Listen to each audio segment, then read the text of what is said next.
couple boleh, tapi tak boleh jumpa depan-depan. Suara jangan lembut. Betul ke? Tak betul. Couple tu haram. Couple online pun haram. Benda tu ikhtilat juga. Benda tu boleh mendorong pada dosa.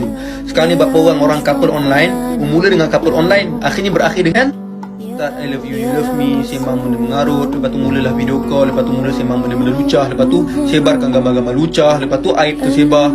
Nampak? Syaitan ni cara dia goda kita halus. Mula-mula dengan sikit-sikit dan akhirnya ke arah kerosakan yang besar. Sahabat sekalian, jangan sampai dah berzina, dah terlanjur, baru nak rasa bersalah, baru nak rasa bahawasanya couple tak jaga ikhtilat, pergaulan bebas ni semua haram. Astagfirullah. Jangan sampai dah buat dosa besar baru kita nak rasa dosa kecil tu pun dosa juga. Okey?